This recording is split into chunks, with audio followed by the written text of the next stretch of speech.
Hello दोस्तों, आप सभी का स्वागत है डिजाराइज में। और ये लेक्चर नंबर 3 है हमारा पॉवर्टी का। पिछले लेक्चर में हमने बहुत ही डिटेल में डिस्कस किया गया calculation of poverty by various committees in India. For example, Lakdawala committee की रिकमेंडेशन देखी, सुरेश तेंदुलकर कमेटी की रिकमेंडेशन देखी, इसके बाद सी रंगराजन कमेटी की रिकमेंडेशन भी देखी। फाइन। फिर पिछले टॉपिक में कैलकुलेशन ऑफ पॉवर्टी में हमारा एक इंडेक्स छूट गया था, तो उसे आज हम कंप्लीट करेंगे। इसके बाद फेमिनाइजेशन ऑफ पॉवर्टी देखेंगे। फिर फाइनली आखिरी लेक्चर में मेजर देखेंगे कौन कौन से गवर्नमेंट ने लिए हैं पॉवर्टी को रिड्यूस करने के लिए। तो आज का जो पहला टॉपिक है that is multi dimensional poverty index. ठीक है कि ये एमडीपी क्या है, काफ़ी न्यूज़ में था, आपने काफ़ी सुना होगा इसकी। अभी भी दैट मीन्स डेटा रिलीज हुआ था। फाइन। तो सबसे पहले बात बता दूं कि ये जो एमडीपी है वो अप्रॉक्सीमेटली 100 डेवलपिंग कंट्रीज में क्या करती है, पॉवर्टी को कैलकुलेट करती है। ठीक है, अब इसका भी कुछ पैरामीटर होगा। ठीक है, तो अभी पैरामीटर देखेंगे। उससे पहले ये जान लेते हैं कि इसे कौन कौन कैलकुलेट करता है। ठीक है, तो आप प्रीलिम्स में एक्सपेक्ट कर सकते हैं, काफ़ी पीएससी प्रीलिम्स में एक्सपेक्ट कर सकते हैं, बिकॉज अभी भी डेटा रिलीज हुआ है। It is calculated since 2010। ठीक है, 2010 से कैलकुलेट किया जा रहा है बाय यूएनडीपी। सब आप जानते हैं यूएनडीपी को जानते हैं, and Oxford poverty and human development initiative के द्वारा। ठीक है, तो दो बॉडीज मिलके इसे हमारे एमडीपी को कैलकुलेट करती हैं। फाइन। और 2010 से कैलकुलेट किया जाता है। 100 डेवलपिंग कंट्रीज में इसका कैलकुलेशन होता है, याद रखिएगा। ठीक है, अब डेटा हो सकता है बढ़ गया होगा। ठीक है, और याद रखना इसी ने कहा था, इसी दैट मीन्स इंडेक्स ने कहा था कि इंडिया में 52% पुअर हैं। अब ये बिल्कुल that means it is not at all accepted fact कि इंडिया में 52% पुअर है। हम जानते हैं कि हमारे इतनी पॉवर्टी नहीं है, हमारे मतलब बंदों के पास इतना तो है कि थोड़ा बहुत कैसे भी कर कुरा के इतना पैसा कमा लेते कि जिनका उनका आराम से गुजर बसर हो जाए। ठीक है, तो this fact was straight away denied by government of India. उन्होंने इस पॉवर्टी दैट मीन्स जो एमडीपीआई उसकी जो इंडेक्स के जो पैरामीटर थे उनको ही चैलेंज किया, बोला कि नहीं ये डेवलपिंग कंट्रीज के हिसाब से नहीं है, डेवलप्ड कंट्रीज के हिसाब से है, थोड़े हमारे लिए पैरामीटर्स थोड़े लीनियंट होने चाहिए। ठीक है, तो ये सब उन्होंने कहा। और एक चीज़ और, इसे मल्टी डायमेंशनल पॉवर्टी इंडेक्स क्यों कहते हैं, मतलब इसे मल्टी क्यों कहते हैं, मल्टी डायमेंशनल क्यों कहते हैं? बिकॉज इसमें 10 पैरामीटर्स का यूज करके पॉवर्टी को कैलकुलेट किया जाता है, मतलब 10 फैक्टर्स को यूज किया जाता है, इसके बाद पॉवर्टी को कैलकुलेट किया जाता है, इसलिए इसे क्या बोलते हैं हम, मल्टी डायमेंशनल बोलते हैं। ठीक है, समझ गए। आगे मूव करते हैं, हम देखते हैं कौन कौन से मल्टी डायमेंशनल 10 फैक्टर्स है। उससे याद रखना, मतलब इन 10 फैक्टर्स को 3 पार्ट में डिवाइड किया गया है। ठीक है, इस 10 फैक्टर को 3 पार्ट में डिवाइड किया गया है। पहला हमारे सामने आता है हेल्थ। ठीक है, हेल्थ के अंदर हमें 2 फैक्टर्स देखने को मिलते हैं। फिर आता है एजुकेशन। एजुकेशन के अंदर भी हमें 2 फैक्टर्स को देखने को मिलते हैं। और फिर आता है लिविंग स्टैंडर्ड। ठीक है, लिविंग स्टैंडर्ड के अंदर हमें 6 फैक्टर देखने को मिलते हैं। तो 2 + 2 + 6 = 10। ठीक है, तो 10 फैक्टर्स हो गए हमारे टोटल इस मल्टी डायमेंशनल पॉवर्टी इंडेक्स में। तो हम सबसे पहले तीनों फैक्टर्स के अंदर जाके देखेंगे कौन कौन से फैक्टर। सबसे पहले हम देखेंगे हेल्थ के बारे में। ठीक है, तो हेल्थ में 2 फैक्टर हैं। 2 फैक्टर कौन कौन से, पहला है चाइल्ड मोर्टेलिटी और दूसरा है माल न्यूट्रिशन। माल न्यूट्रिशन आप सब जानते हैं ना, आपने काफ़ी होने दैट मीन्स न्यूज़पेपर में काफ़ी बार पढ़ा होगा इसके बारे में।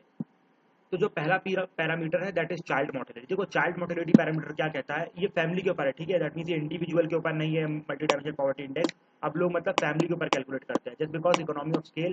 इकोनॉमी ऑफ स्केल मैंने आपको पिछले लेक्चर में बताया था रंगराजन कमेटी के दौरान। ठीक है, थोड़ा सा कॉम्प्लिकेट कॉन्सेप्ट था, फिर मैंने आपको थोड़े सिंपल शब्दों में बताने की कोशिश की थी। ठीक है, तो सी रंगराजन कमेटी ने जैसे कि दैट मीन्स अब वर्ल्ड वाइड हम फैमिली के ऊपर ही दैट मीन्स अब किसी इंडिविजुअल को हम लेके पॉवर्टी कैलकुलेट नहीं करते, अब calculate poverty on the basis of family. ठीक है, सी रंगराजन कमेटी ने भी सेम फैमिली का यूज किया था। फाइन।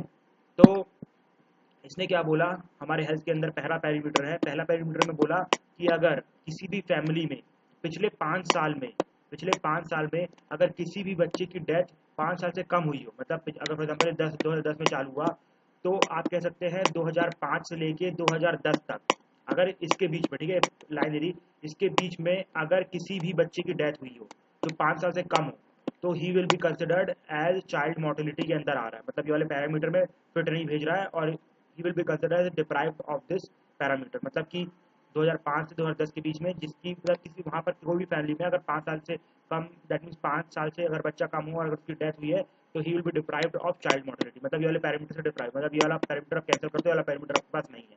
तो 10 पैरामीटर से आपका एक पैरामीटर गया। ठीक है, इसके बाद दूसरा है माल न्यूट्रिशन। माल न्यूट्रिशन मतलब ये कि लोगों में मतलब ऐसी कंडीशन हो गई, जैसे फॉर एग्जांपल फैमिली में एक से ज़्यादा लोग, दैट मीन्स उनकी एज तो हो गई है 50 साल, लेकिन हाइट अभी भी दैट मीन्स 15-16 साल बच्चे की है। फॉर एग्जांपल इंडिया में बहुत देखने को मिलता है। ठीक है, अगर आप देखेंगे, अगर आपके यहाँ कभी कोई लेबर काम करने आता है, उनमें जो बाइयाँ आती है उनमें क्या रहता है कि आपने देखा होगा कि उनमें जो मैक्सिमम वुमेन रहती है उनकी एज तो आप पूछेंगे वो 30-32 साल रहती है, लेकिन उनकी हाइट आपसे भी कम रहती है।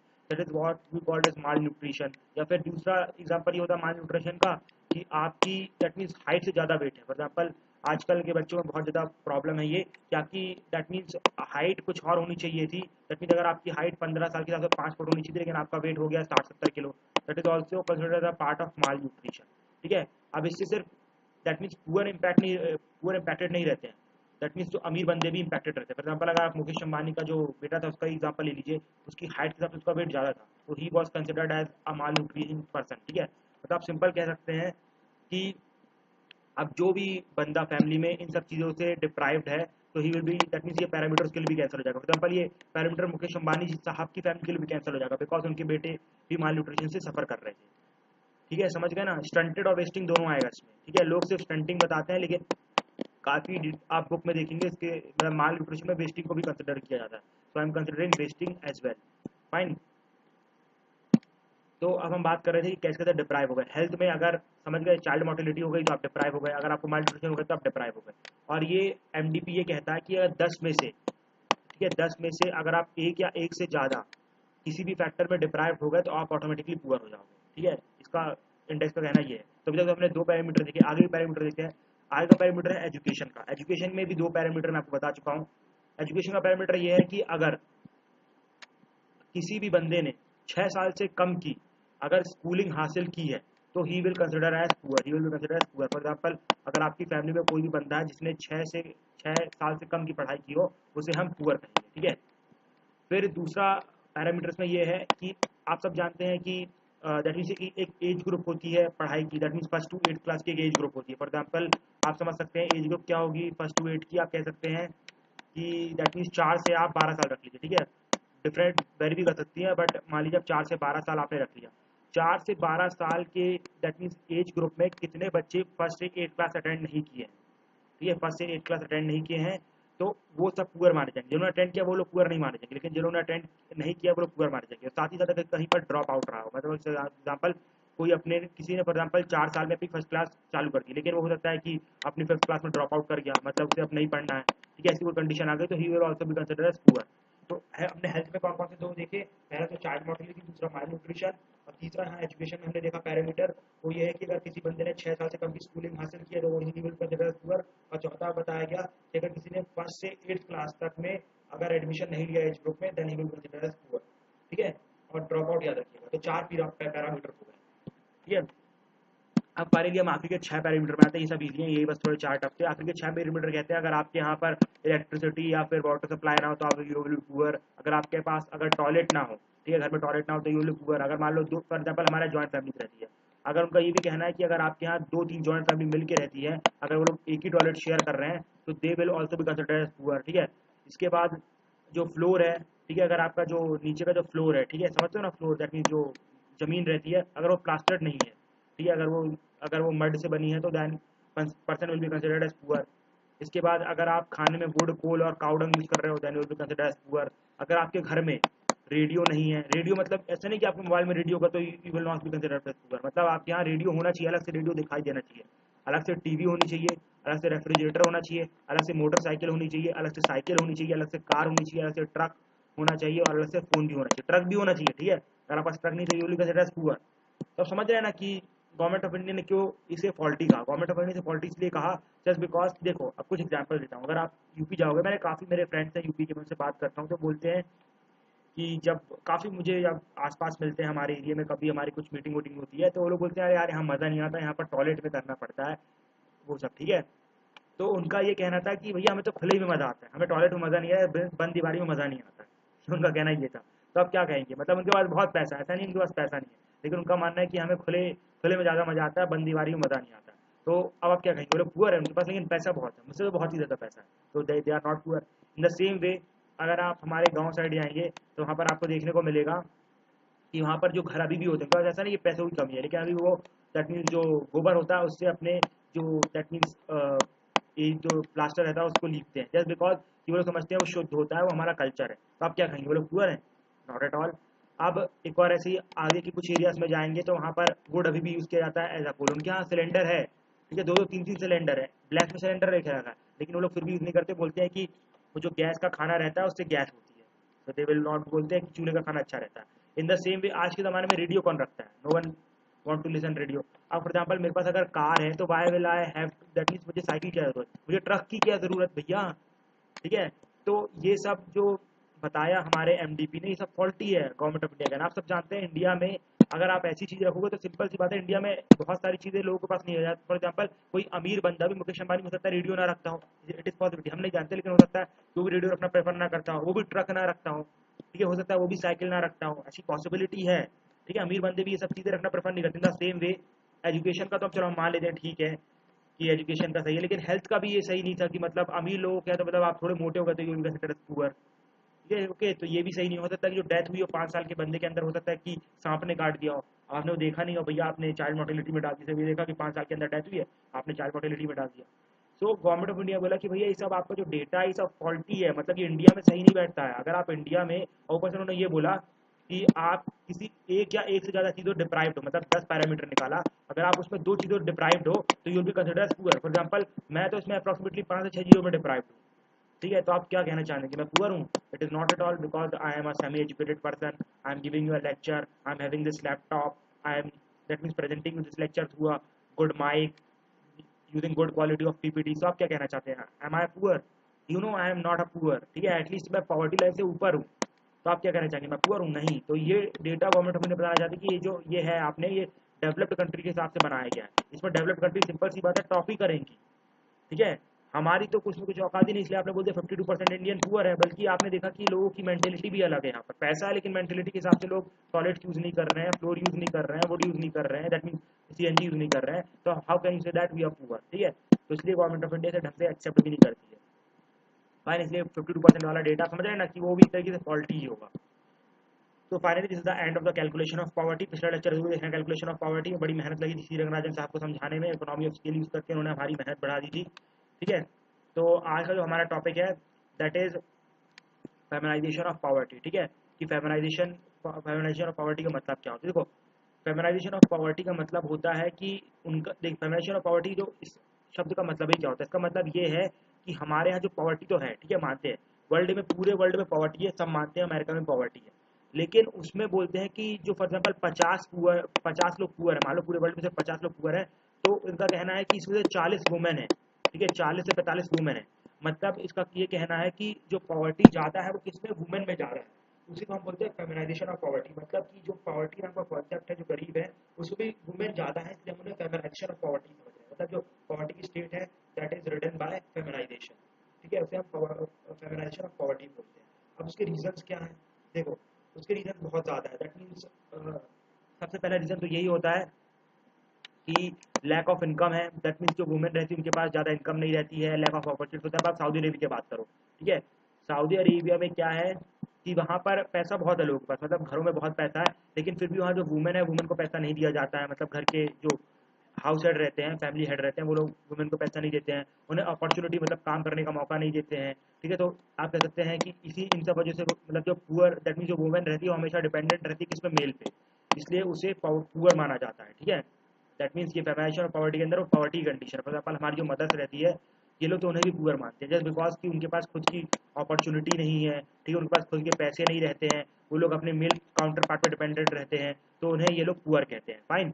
ऊपर से हमारी ट्रेडिशनल सोसाइटीज़ हैं, फॉर एग्जांपल जहाँ पर डिवीजन ऑफ लेबर है वो अकॉर्डिंग टू जेंडर है। फॉर एग्जांपल हमारे यहाँ पर कैसा डिवीजन ऑफ लेबर है? फॉर एग्जांपल घर का काम कौन करेगी? औरतें करेंगी, बाहर का काम लड़के करेंगे। अब सिंपल सी बात है, जब औरतें घर में काम करेंगी तो सिंपल सी बात है उनके पास पैसे कहाँ से आएंगे? वो तो अपना दिल खोल के मतलब घर में सबकी सेवा में लग जाती है, और जब बाहर से आप काम करोगे आपको ऑटोमेटिकली पैसा आएगा। अगर यही औरतें बाहर जाके काम करना चालू कर दी, इनके पास ही पैसा आ जाएगा, ठीक है। तो हमारी ट्रेडिशनल सोसाइटीज है जिन्होंने डिवीजन ऑफ लेबर करके रखा, फॉर एग्जाम्पल उन्होंने ये डिसाइड करके रखा कि घर में कौन काम करेगा और बाहर कौन काम करेगा, ठीक है। घर में कौन, अगर घर में काम करो, सिंपल सी बात है आपके पास पैसे नहीं आएंगे, जिसकी वजह से हमारे पास जो वुमेन है उनके पास पैसे नहीं रहते और ये लोग उन्हें पुअर कहते हैं, ठीक है। ये अलग गलत बात भी नहीं कि ये लोग पुअर है। फॉर एग्जाम्पल मान लीजिए अगर कभी जो फॉर एग्जाम्पल लेबर फैमिली पे जाता है, ठीक है, लेबर फैमिली में मान लीजिए जो वुमेन है सिर्फ और सिर्फ घर का काम करती है, तो उसके पास खुद की कमाई नहीं है, और जिसका जो बाहर हस्बैंड है वो लेबर गिरी करता है और उसे पैसे देता है, फॉर एग्जाम्पल कभी इसकी डेथ हो गई, तो क्या होगा? जो पॉवर्टी है वो और भी ज़्यादा एक्सटेंड हो जाएगी, इसलिए इन्हें पुअर कहा जाता है, ठीक है। Lack of opportunity, lack of income, ये सब तो बता ही चुका हूँ, ठीक है, डिवीजन ऑफ लेबर भी समझ चुका हूँ। ऊपर से एक और सबसे बड़ा फैक्टर है जो दैट मीन्स वुमेन में पॉवर्टी बढ़ाता है, वो है that means traditional society of India. That means हमारे इंडिया में क्या कहा जाता है कि जो वुमेन होती हैं उन्हें आगे जाके जॉब तो करना नहीं है, तो उन्हें एजुकेशन क्यों दी जाए, ठीक है, उन्हें एजुकेशन क्यों दिया है, जिसकी वजह से उनके अंदर क्या रहता है कि लिटरेसी कम आती है, मतलब वो लोग कम पढ़ लिख पाती है। जब वो लोग कम पढ़ी लिखी रहती है, उनको जॉब भी नहीं मिल पाती है, जिसकी वजह से वो लोग हमेशा पुअर ही रह जाती है, ठीक है, ये भी एक और रीज़न है। फिर दूसरा रीज़न ये है, मतलब जो लोग दैट मीन्स वुमेन को नहीं पढ़ाया जाता, उसमें बोला जाता है, दैट मीन्स अगर आप यूपी साइड जाएंगे तो वहाँ पर ये बोला जाता है वुमेन को ज़्यादा इसलिए नहीं पढ़ाना चाहिए। दैट मीन्स अगर आप याद हो, आपने शादी में ज़रूर आना मूवी में भी जिसके पिताजी रहते हैं, वो बोलते हैं अपनी बेटी को, बेटा ज़्यादा मत पढ़ लो, इतना मत पढ़ लो कि तुम्हारे लायक कोई लड़का न मिल पाए। और जैसे लड़का मिलता है वो भी घर में क्लर्क रहता है शुरू में, तो बाद में आईएएस बन जाता है, बात की बात है, लेकिन शुरू में तो क्लर्क रहता है ना। आपने कहा मतलब उसकी क्वालिटी क्या थी, वो एमए टॉपर थी, अपने कॉलेज की गोल्ड मेडलिस्ट थी एमए में, और वो बंदा क्या था, सिंपल सा क्लर्क था। मतलब बहुत मुश्किल हो जाता है जो वुमेन ज़्यादा पढ़ लिख जाए उसके लिए, मतलब इतना दैट मीन्स पावरफुल मतलब सेम लेवल पे क्या ढूंढना हमारे लिए, काउंटर पार्ट ढूंढना अगर मिलता है। अब देखो फॉर एग्जांपल अगर वुमेन एमए है तो वो एमए वाले लड़के को ढूंढेगी, एमए वाला लड़का ज़्यादा दहेज मांगता है, तो ये बड़ी प्रॉब्लम हो जाती है, ठीक है। तो इस टाइप के कुछ रीजन है, और भी रीज़न है। फॉर एग्जाम्पल हमारे यहाँ जो सोसाइटी ऑफ पेट्रियार्कल है, ठीक है, पेट्रियार्कल सोसाइटी मतलब ये कि यहाँ पर मेल चाइल्ड को ज़्यादा इंपॉर्टेंस दी जाती है, पुरुष प्रधान देश है हमारा, ठीक है। अब जब मेल बंदे को ज़्यादा प्रायोरिटी दे रहे हैं तो सिंपल सी बात है गर्ल चाइल्ड को कम प्रायोरिटी देते हैं। अब गर्ल चाइल्ड को कम दैट मीन्स उसको दैट मीन्स प्रायोरिटी कम दोगे तो उसे आप खाना भी कम दोगे, हेल्थ फैसिलिटीज भी कम दोगे। फॉर एग्जाम्पल हमारे यहाँ वुमेन का क्या रहता है, अगर वुमेन बीमार होती है तो उसको थोड़ा टाइम तक वेट करवाते हैं, हाँ चलो एक दिन में ठीक हो जाएगी, 3 4 दिन ठीक हो जाएगी। जब बिल्कुल कंडीशन खराब हो जाती है, नहीं या वो बिस्तर से उठ भी नहीं पाएगी, उसके बाद ही हम उसे डॉक्टर के यहाँ ले जाते हैं, ठीक है। फूड भी उसे कम देते हैं, आप सब जानते हैं हमारे यहाँ जो हमारी मदर्स रहती है वो एट दी एंड फूड खाती है। क्यों एट दी एंड खाती है? जस्ट बिकॉज की जो मेल चाइल्ड है उसको ज़्यादा फूड मिल पाए, ठीक है। तो इसकी वजह से क्या होता है कि वुमेन में माल न्यूट्रिशन कंडीशन आ जाती है। मैं बता रहा था ना, हमारे जो लेबर्स आती हैं, जो फीमेल लेबर्स आती है, उनका क्या रहता है कि वो they are suffering from stunting just because ये सब रीज़न है, ठीक है। तो ये सब रीज़न है जिसकी वजह से उनके बाद जब ज़्यादा मेहनत काम जब खाना नहीं खा पाते तो वो लोग काम भी कहाँ से करेंगे, ठीक है, पैसे भी कहाँ से, काम नहीं करेंगे तो पैसे नहीं आएंगे, सिंपल सी बात। और एक और रीज़न है कि जो ज़्यादा से ज़्यादा वुमेन रहती है वो अनऑर्गेनाइज सेक्टर में रहती है, वो लोग ऑर्गेनाइज सेक्टर में नहीं रहती है, ठीक है। ऑर्गेनाइज सेक्टर जहाँ पर कंप्लीट गवर्नमेंट का कंट्रोल हो, कंप्लीट लेबर लॉज हो, 8 घंटे ही काम करना है, फिक्स सैलरी हो एंड ऑल दिस थिंग्स, पूरा प्रोविडेंट फंड हो, ये सब चीज़ें अवेलेबल हो, ठीक है। वो मेजर कहाँ काम करती हैं, हमारे अनऑर्गेनाइज सेक्टर में काम करती है। अब अनऑर्गेनाइज सेक्टर में क्या रहता है कि वहाँ पर कोई लेबर लॉज नहीं रहते हैं, और ऊपर से उन्हें मैन से कम वेजेस दिया जाता है। अगर आप खुद किसी गाँव में जाएंगे, अगर पूछेंगे जो वुमेन खेत में काम करती है उन्हें मेल के काउंटर पार्ट में कम पैसे दिए जाते हैं, ठीक है, याद रखना ये। इसके बाद जो वुमेन रहती हैं वो मैं बता चुका हूँ मेल पे डिपेंड करती हैं। अगर उनका जो हेड है, मतलब जो मेल काउंटर पार्ट है, अगर वो डेड हो जाए, उसकी डेथ हो जाए, तो वो कंप्लीट एक्यूट पॉवर्टी झेलना चालू कर देंगे वुमेन, ठीक है। तो ये सब रीज़न है जिसकी वजह से फेमिनाइजेशन ऑफ पॉवर्टी हो रहा है। फेमिनाइजेशन ऑफ पॉवर्टी को फिर बात कराता हूँ। फेमिनाइजेशन ऑफ पॉवर्टी का मतलब होता है कि जो पॉवर्टी है वो अमंग द वुमेन ज़्यादा है, मेल में कम है, ठीक है। और ये सब रीज़न मैंने आपको बताया कि पेट्रियार्कल सोसाइटी है, अनऑर्गेनाइज सेक्टर है, इसके बाद मेल काउंटर पार्ट पे डिपेंड रहती है, फैमिली को कम इम्पोर्टेंस दी जाती है, and all these things that you are called as feminization of poverty, fine. So this is all about feminization of poverty, and in the next lecture we will decide that how government is handling poverty, ठीक है। थोड़ा सा बस और बचा है जिसमें आपको मैं क्या बताऊंगा, ये आपको यूनिवर्सल बेसिक इनकम के बारे में बताऊंगा, fine. So this will be the last lecture of that will be the last lecture of poverty. So this is all about this lecture. We will meet in lecture number 4. Thank you very much.